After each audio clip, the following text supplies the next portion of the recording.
అందరికీ నమస్కారం. Welcome to Suman TV.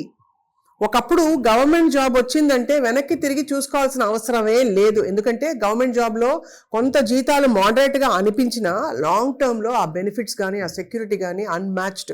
Private రంగంలో ఇవాళ కూడా మనకి కుప్పలు తెప్పలుగా ఉద్యోగాలు అవకాశాలు పెద్ద పెద్ద జీతాలు వచ్చి పడినా కూడా ఇవాళకి కూడా పిల్లవాడికో గవర్నమెంట్ జాబ్ ఉందంటే తల్లిదండ్రులకి చాలా రిలీఫ్. సో ఇవాళ మనం ఈ గవర్నమెంట్ కాంపిటేటివ్ ఎగ్జామ్స్ ఎలా క్రాక్ చేయాలి, వాటిలో ఇప్పుడు పెరిగిపోయిన పోటీలో ఎలా ప్రిపేర్ అవ్వాలి, ఆ మైండ్ సెట్ని ఎలా డెవలప్ చేసుకోవాలని మాట్లాడదాం. మనతో పాటు ప్రస్తుతం శ్రీధర్ సిసి వ్యవస్థాపకులు సుధీర్ చక్రవర్తి గారు ఉన్నారు. ఆల్రెడీ సుపరిచితులు, సుమన్ టీవీలో చాలా గైడెన్స్ ఇస్తూ వచ్చారు. సుధీర్ గారు నమస్కారం అండి. నమస్కారం అండి. స్వామి మాల్లో ఉన్నారు. మీకు స్వామి చరణం. స్వామి శరణం. యా. సో ఇదొక యజ్ఞం, విద్యార్థుల్ని నిత్యం తయారు చేయడం ఒక యజ్ఞం. కరెక్ట్. సో టెల్లర్స్ అండి, అసలు ఫస్ట్ కాంపిటేటివ్ ఎగ్జామ్స్ అంటే గవర్నమెంట్ కాంపిటేటివ్ ఎగ్జామ్స్ ఏమేమి ఉంటాయి మనకి? మేడం, గవర్నమెంట్ సెక్టర్లో జనరల్ టెండెన్సీ మన తెలుగు వాళ్ళలో స్పెషల్లీ ఏంటి అని అంటే, గవర్నమెంట్ ఉద్యోగము అని అంటే group 1, group 2, group 3, group 4, SI constable లేకపోతే పంచాయతీ సెక్రటరీ. స్టేట్ గవర్నమెంట్ ఇచ్చేటటువంటి నోటిఫికేషన్సే గవర్నమెంట్ జాబ్లు అని అనుకుంటారు. ఇది మాకున్న ఎక్స్పీరియన్స్ ప్రకారము స్టాటిస్టిక్స్ తీసుకుంటే 15% మాత్రమే, 15. మిగిలిన 85% సెంట్రల్ గవర్నమెంట్ జాబ్స్ ఉన్నాయి.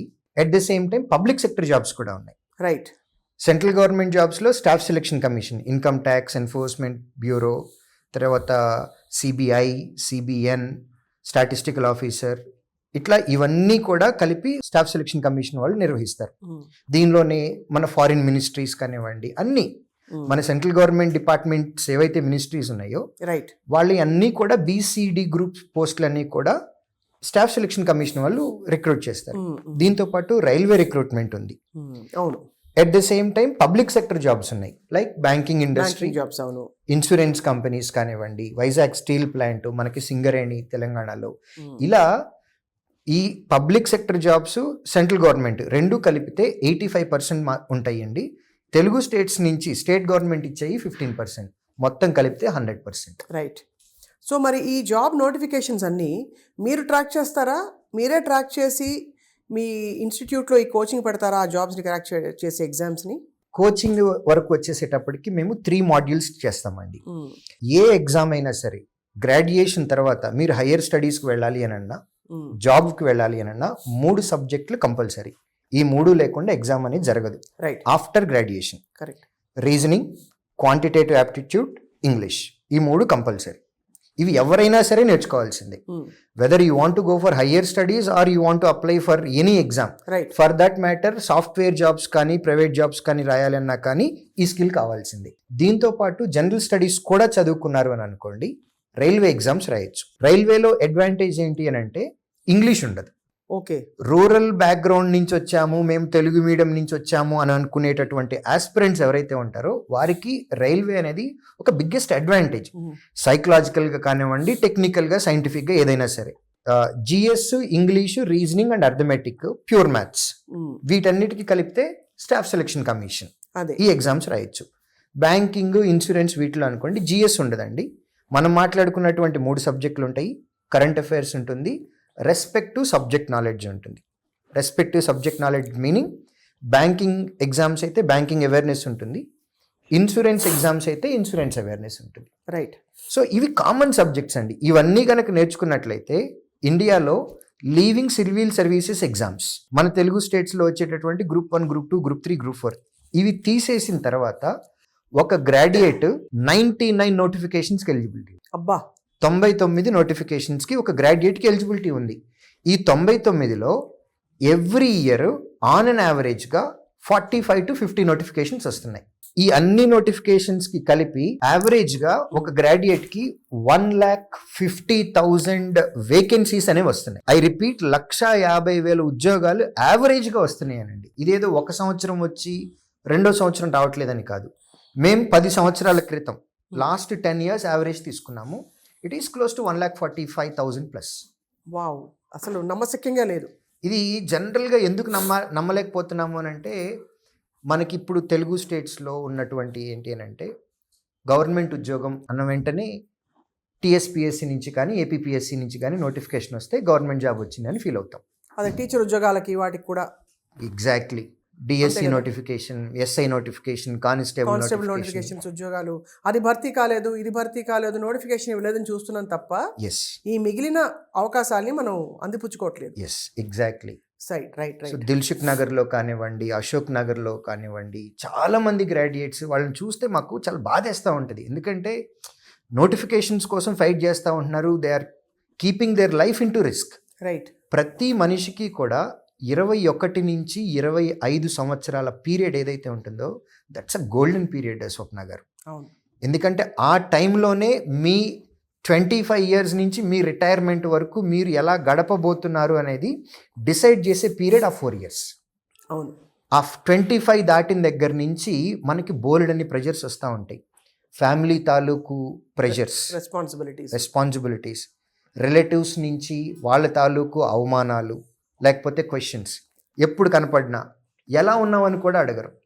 ఏం చేస్తున్నావు, అదే ఉద్యోగం ఎప్పుడు వస్తుంది, ఈ థమ్స్అప్ సింబలే వస్తుంది. అవును. సో ఫ్రెండ్స్ తాలూకు వాళ్ళ సైడ్ నుంచి వచ్చేటటువంటి, మన ఫ్రెండ్ ఒకళ్ళు సెటిల్ అయి ఉంటారు, మనకేం ఉద్యోగం లేదు, ఇన్ఫీరియారిటీ కాంప్లెక్స్, లో ఫీలింగ్స్, ఇవన్నీ 25 దగ్గర నుంచి ఇంక్రీజ్ అవుతూ ఉంటాయి. 21 to 25 ఇయర్స్ ఏజ్ గ్రూప్ గ్రాడ్యుయేట్కి 99 నోటిఫికేషన్లకి ఎలిజిబిలిటీ ఉంది. స్వప్న గారు, ఒక మనిషికి ఏం కావాలి మీరు చెప్పండి? మనిషికి కావాల్సింది మంచి ఉద్యోగం, డబ్బులు, సెటిల్మెంట్. ఎగ్జాక్ట్లీ, డబ్బు. మనిషికి కావాల్సింది డబ్బు. మీరైనా నేనైనా ఎవరికైనా కావాల్సింది డబ్బు. అది ధర్మంగా సంపాదించాలి. మనం సంపాదించేటటువంటిది కానివ్వండి, లేదా మనం చేసేటటువంటి పని మనకి, మన కుటుంబానికి, సొసైటీలో గౌరవాన్ని తెచ్చిపెట్టేదై ఉండాలి. మనం రిటైర్ అయ్యేంత వరకు మన ప్లేస్ సేఫ్గా ఉండాలి. ఇటువంటి జాబ్ కావాలి. అవును. జాబ్ ఇస్తాను, జీతం ఇవ్వను అని అంటే ఒప్పుకుంటారండి ఎవరు? అస్సలు ఒప్పుకోరు. డబ్బులే కదా, అల్టిమేట్లీ డబ్బులు రావాలి చేతికి. End of the month we need money. అంతే. మనకి డబ్బు కావాలి. అవును. ఆ డబ్బు స్టేట్ గవర్నమెంట్ ఉద్యోగంలో అయినా వస్తుంది, సెంట్రల్ గవర్నమెంట్ ఉద్యోగం అయినా వస్తుంది, పబ్లిక్ సెక్టర్ అయినా వస్తుంది. సో మిగిలిన రెండు కూడా ఉన్నాయి. తెలుగు ప్రజలు, తెలుగు ఆస్పిరెంట్స్ దీ పాయింట్ని గనక ఐడెంటిఫై చేసుకొని అన్ని నోటిఫికేషన్స్కి అప్లై చేయటం కనుక మొదలు పెడితే ఖచ్చితంగా 1 year లోపు ఉద్యోగం గ్యారంటీ వస్తుంది. రైట్. ఇప్పుడు నేను ఒక పెద్ద ల్యాప్స్ ఇన్ ద సిస్టమ్ అంటాం కదా, నేను తెలుసుకుంటుంది ఏంటంటే, నిజంగా ఫస్ట్ టైం ఇది ఇంటర్వ్యూ కోసం చెప్పట్లేదు, నిజంగా చెప్తున్నాను. మనం చాలా ఉద్యోగాల అవకాశాలని మనం అసలు గమనించట్లేదు, పట్టించుకోవట్లేదు. రెండోది, ఏవో పడని వాటిని పట్టుకుని అవి రాలేదనో పడట్లేదనో నిరుత్సాహపడిపోయి నిరుద్యోగులుగా ఉండిపోతున్నారు. మూడోది, ఒకవేళ అర్నెస్ట్గా వీటిని ట్రై చేస్తే చాలా వరకు అన్ఎంప్లాయ్మెంట్ భర్తీ అయ్యి ఒక సెక్యూర్ ప్లేస్లోకి వెళ్ళే అవకాశాలు మనకు ఉంటాయి. దానికి మార్గం ఏంటంటే, అఫ్కోర్స్ మీరు చూపిస్తారు మార్గం. మీ మెథడాలజీ ఎలా ఉంటుందండి? మా methodology first of all time waste కానివ్వకుండా చూస్తాం స్వప్న గారు. మనకి తెలుసు సబ్జెక్ట్ ఈజ్ సేమ్. మీరు సివిల్ సర్వీసెస్ ఎగ్జామ్లో ప్యాటర్న్లో కూడా CSAT అనే ఒక పేపర్ ఉంటుందండి, సివిల్ సర్వీస్ ఆప్టిట్యూడ్ టెస్ట్. అందులో అర్థమెటిక్ ఉంటుంది, బ్యాంక్ ఎగ్జామ్స్లో ఉంటాయి, స్టాఫ్ సెలక్షన్ కమిషన్ ప్రతి ఎగ్జామ్లో ఉంటుంది. లాస్ట్కి 10th క్లాస్ ఎలిజిబిలిటీ ఉన్నటువంటి MTS, మల్టీ టాస్కింగ్ స్టాఫ్, ఈ ఎగ్జామ్లో కూడా అర్థమెటిక్కే ఉంటుంది. అన్నిటిలోనూ ఒకటే సబ్జెక్ట్, కానీ అడిగే విధానం డిఫరెంట్గా ఉంటుంది. అవునవును. స్టాండర్డ్ డిఫరెంట్గా ఉంటుంది. సో మేమేం చేస్తాము అని అంటే, మా మెథడాలజీలో first irrespective whether he is a Telugu medium student or English medium student, maths background student or non maths, doesn't matter for us. We will start from the basics నుంచి. ఫస్ట్ మా టార్గెట్ ప్రిలిమినరీ ఎగ్జామ్, లేదా Tier 1 exam, లేదా CBT 1 exam. పేర్లు రకరకాలుగా ఉంటాయండి. మనం ఉద్యోగం తెచ్చుకునే ఈ పరీక్ష ప్రాసెస్లో ఫస్ట్ ఫేజ్ అన్నమాట. దీనికి కావాల్సిన కంటెంట్ని ఫస్ట్ క్లియర్ చేస్తాం. ఇది ఇచ్చిన తర్వాత ప్రతిరోజు స్టూడెంట్కి వారు ఏ ఎగ్జామ్ అయితే రాయబోతున్నారో ఆ ఎగ్జామ్ గతంలో ఎలా అయితే కండక్ట్ చేశారో సేమ్ మెథడాలజీలో, సేమ్ స్ట్రాటజీ, సేమ్ స్టాండర్డ్ తోటి టెర్మినాలజీ కూడా అదే వాడతాం. రైట్. ఇక్కడ మాక్ ఎగ్జామ్స్ పెడతాం. పెట్టి ప్రతి మాక్ ఎగ్జామ్కి ఎక్స్ప్లెనేషన్ ఇస్తాం. క్లాస్ రూమ్ టీచింగ్ వేరు స్వప్న గారు, ఎక్స్ప్లెనేషన్ వేరు. అంతే. క్లాస్ రూమ్లో మేము చేసేది ఏంటి అంటే, యాజ్ ఎ టీచర్గా నా మైండ్లో ఉన్న సబ్జెక్ట్ని నేను స్టూడెంట్కి ట్రాన్స్ఫర్ చేయడానికి ట్రై చేస్తాను. నేను ఒక ఎగ్జాంపుల్ తీసుకుంటాను, లేదంటే ఒక బొమ్మ చూపిస్తాను, ఏదో ఒకటి చేస్తాను. బట్ నా మైండ్లో ఉన్న సబ్జెక్ట్ని స్టూడెంట్కి ట్రాన్స్ఫర్ చేస్తాను. బట్ పేపర్ ఎక్స్ప్లెనేషన్లో నేను సబ్జెక్ట్ ట్రాన్స్ఫర్ అవుతుందా లేదా ఇవన్నీ నేను ఆలోచించను.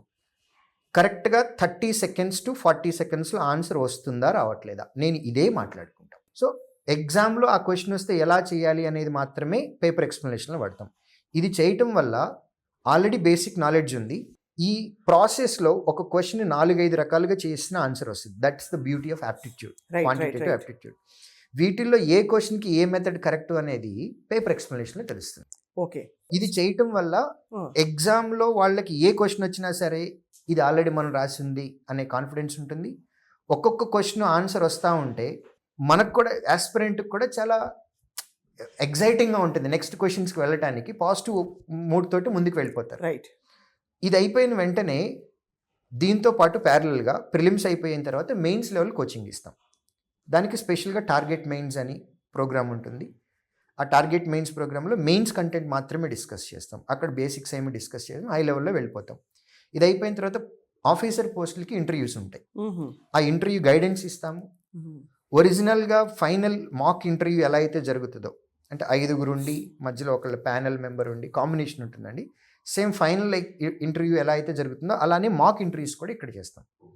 అల్టిమేట్ మా ఎయిమ్ ఏంటి అని అంటే స్టూడెంట్ ప్రిలిమ్స్ రాసినా, మెయిన్స్ రాసినా, ఇంటర్వ్యూకి వెళ్ళినా, ఎక్కడికి వెళ్ళినా చదివిన క్వశ్చన్ ఆల్రెడీ మేము ఇంతకుముందు చదివాము, చాలాసార్లు చదివాము, చాలాసార్లు సాల్వ్ చేశాము అనే విధంగా మేము ఎగ్జామ్లు పెడతాం ఇక్కడ. సో బేసిక్గా నాకు అర్థమైంది, 100 ఎగ్జామ్స్ ఉన్నా కూడా ముడి పదార్థం ఒకటే. ఎస్.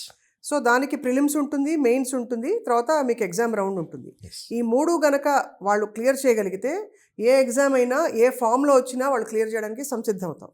అంతేనా? అంతేనండి. సో అయితే మరి దీనికి ఎవరెవరు ఎలిజిబుల్? అంటే ఈ కోర్సెస్ మీ దగ్గర చేరడానికి 12వ తరగతి పాస్ అయిన వాళ్ళ, 10థ్లోనే పాస్ అయిపోయి వచ్చేయచ్చా మీ దగ్గరికి, లేదు గ్రాడ్యుయేట్స్ని మాత్రమే తీసుకుంటారా? ఇప్పుడు నేను చెప్పినటువంటి 99 ఎగ్జామ్లో గ్రాడ్యుయేషన్ పూర్తి చేసిన వాళ్ళు అన్నిటికీ ఎలిజిబుల్ ఉంటుందండి. అవును. 10+2 ఇంటర్మీడియట్ ఆర్ ఈక్వలెంట్ చదివిన వాళ్ళకి ఒక 15 నోటిఫికేషన్కి ఎలిజిబిలిటీ ఉంటుంది. రైట్. 10th ఎలిజిబిలిటీ ఉన్న వారికి ఒక 4-5 నోటిఫికేషన్లు ఉన్నాయి. సో మేమేంటి చెప్పేది ఏంటంటే వీలున్నంత వరకు చదవండి. చదవాలి, తప్పకుండా చదవాలి. ఉద్యోగం కోసమే కాదు, చదవాలి. సో ఎక్కువ చదివితే ఇన్ఫర్మేషన్ ఎక్కువ ఉంటే బ్రెయిన్ క్యాన్సర్ రావటం అట్లాంటివి ఏమి ఉండవు మనకి. సో వీలైనంత వరకు మనకు ఓపిక ఉన్నంత వరకు ఫైనాన్షియల్గా, మెంటల్గా ఎంత ఓపిక ఉంటే అంతవరకు చదవటం మంచిది. వన్స్ గ్రాడ్యుయేషన్ వచ్చింది అని అంటే మాత్రం they can write 99 exams and subject మీద గ్రిప్ పెట్టుకుంటూ, ఇందాక మీరు అడిగిన క్వశ్చన్లో ముడి పదార్థం ఒకటేనండి, బట్ దాని నుంచి తయారు చేసి అవుట్పుట్ తీసుకొచ్చే డిజైన్ వేరే ఉంటుంది. అవును. ఇందులో కూడా రైల్వే పరీక్షల్లో క్వశ్చన్ అడిగే విధానం ఒకలా ఉంటుంది. కొన్ని ట్రిక్కీగా అడుగుతారు, కొన్ని లాజికల్గా అడుగుతారు, కొన్ని స్ట్రైట్ ఫార్వర్డ్ అడుగుతారు. ఒక్కొక్క ఇండస్ట్రీలో ఒక్కొక్క టైప్ ఆఫ్ క్వశ్చన్స్ ఉంటాయి. టెర్మినాలజీ కూడా ఒక్కొక్కలాగా ఉంటుందండి. భాష అడిగే విధానం కూడా డిఫరెంట్గా ఉంటుంది. మేము ఏ ఎగ్జామ్కి అయితే ప్రిపేర్ అవుతున్నారు పిల్లలు, మేము ఆ ఫార్మాట్ వాడతాం. అది మా దగ్గర స్పెషాలిటీ. రైట్. సో సుమన్ టీవీలోనే గత వారంలో రీసెంట్గా జరిగిన ఒక ఇంటర్వ్యూలో నేను లైవ్లో చూపించానండి. మా వెబ్సైట్ ఓపెన్ చేసి 14 పరీక్షలు ఉన్నాయి ఒకరోజు పెట్టి. బాబా 1 సింగిల్ డే 14 ఎగ్జామ్స్ పెట్టాం. సో అట్లా స్టూడెంట్ ఒకసారి కోచింగ్ తీసుకుంటే మా దగ్గర వారికి జాబ్ వచ్చేంత వరకు మేము సర్వీసెస్ ఇస్తాం. And that's our biggest hit strategy. బాగుంది, చాలా బాగుంది. అంత కాన్ఫిడెన్స్ మీరు ఇస్తున్నారు. 20 ఏళ్ల ప్రయాణంలో వేల మందిని మీరు సెటిల్ చేశారు గవర్నమెంట్ జాబ్స్లో. అండ్ ఇంకా రాబోయే జనరేషన్ కూడా ఐ థింక్ తప్పకుండా ఈ కొత్త పాసిబిలిటీకి ఓపెన్ అయితే ఐ థింక్ అందరూ ప్రైవేట్ సెక్టర్ వైపు చూస్తున్నారు కాబట్టి ఇటువైపు ఆలోచించని వాళ్ళు ఈ కొత్త పాసిబిలిటీ చూడాలని చెప్పి మేము కూడా సూచిస్తున్నాము. తప్పకుండా సుధీర్ గారు, మీ presence and your information has really opened a lot of minds ఇవాళ. తప్పకుండా రాబోయే రోజుల్లో మళ్ళీ మీతో ఒక లాంగ్ కాన్వర్సేషన్, అసలు నోటిఫికేషన్స్ అన్నీ దగ్గర పెట్టుకుని ఎన్ని ఉద్యోగాలు ఉన్నాయి, ఒక్కొక్క ఎగ్జామ్ తాలూకు విషయం ఏమిటి, అసలు ఏం కావాలి వాళ్ళకి, ఎలాంటి క్వాలిఫికేషన్, స్కిల్ సెట్స్ ఉండాలి మాట్లాడదాం. డెఫినెట్గా. థ్యాంక్ యూ సో మచ్ అండి. Thank you. నమస్కారం.